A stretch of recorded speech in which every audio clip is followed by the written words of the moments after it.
የኢትዮጵያ ታምርት ንቅናቄ ለምን ተጀመረ? ምን ነገሮች ተሰሩ? ምንስ ውጤት ተገኘ በሚለው ማይቀፍ ብናይ ንቅናቄ ያስፈልገበት ዋናው ምክንያት ኢንዱስትሪዎች በተለያዩ ምክንያቶች በሙሉ አቅማቸው እየሰሩ ባለመሆኑና ትርጉም ባለው ደረጃ ከአገልግሎትም ውጪ የሆኑ ኢንዱስትሪዎች በመኖራቸው በአጠቃላይ የኢንዱስትሪውን ሴክተር በማነቃነቅ ስኬታማ ጉዞ ማስቀጠል በማስፈለጉ ነው። በዚህ ማዕቀፍ ሲዳማ ክልልም ኢትዮጵያ ታምርት ንቅናቄ ከ2014 ጀምሮ ሲያካሂድ ቆይተዋል።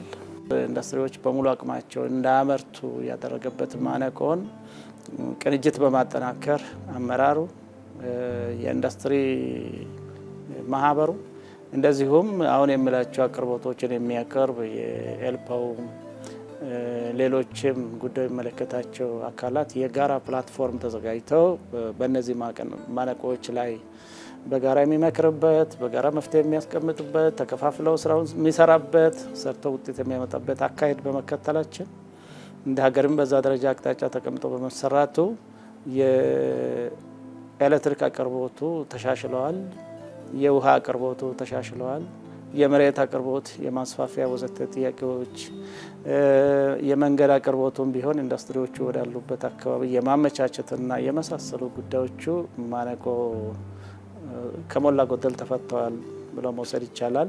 አሁን በእኛ ክልል በዚህ አመት ብቻ 7 ኢንዱስትሪዎችን መርቀን ወደ ስራ አስገብተናል። በአጠቃላይ ከአገልግሎት ውጪ የነበሩ ወደ 64 የሚደርሱ ኢንዱስትሪዎችም ወደ አገልግሎት ተመልሰዋል።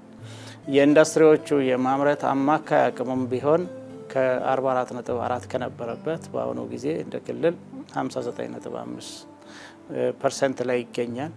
እነዚህ የተገኙ ስኬቶችና ትሩፋቶች ናቸው ብለን እንወስዳለን። ይሄ ማለት በሌላ በኩል ወደ ውጪ የሚላከው የኢንዱስትሪ ምርት መጠኑ ጨምሯል ማለት ነው።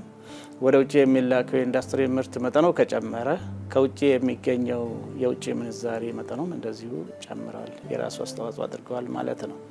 በሌላ በኩል ውጪ መላክ ብቻ ሳይሆን ከነዚህ ኢንዱስትሪዎች የሚጠበቀው ውጪ ያሉ ኢንዱስትሪዎች አምርቶ ወደኛ ሀገር የሚልኩት ምርት ወይም ኢምፖርት የምናረጋቸው ምርቶችን በተመሳሳይ ጥራትና አይነት በአገር ውስጥ አምርቶ የመተካት ተልዕኮም አላቸው። ስለዚህ በዛ ደረጃም የተሳካ ስራ ተሰርቷል ብዬ አምናለሁ። በአጠቃላይ ከኢንዱስትሪ የሚጠበቀው የስራ እድል ፈጠራውም በዛው ልክ ጨምረዋል፣ አድገዋል ማለት ይቻላል። ከዚህ ጋር ተያይዞ በጣም አስፈላጊ የነበረው የሀገር ውስጥ ምርት ዜጎቻችን የመሸመት ልምድም ማሳደግ ይገባል ተብሎ ኢትዮጵያ ታምርት እኛ እንሸምት የሚል ንቅናቄውም ነበረ፣ ወይም የንቅናቄው አንዱ አካል ነበረ። ከውጪ የሚገቡትን የሚያሳድድ አይነት ሳይሆን በራሱ ሀብት የሚኮራ የራሱን ምርት ቅድሚያ ሰጥቶ የሚገዛ የሚጠቀም ሲሆን ኢንዱስትሪዎቹ ገበያ ስለሚያገኙ በዛው ልክ የሚያብቡበትና የሚስፋፉበት ሁኔታ ስለሚፈጠር የዚህ አይነት ግንዛቤ ለውጥ የሚያመጣ ስራ ተሰርቷል።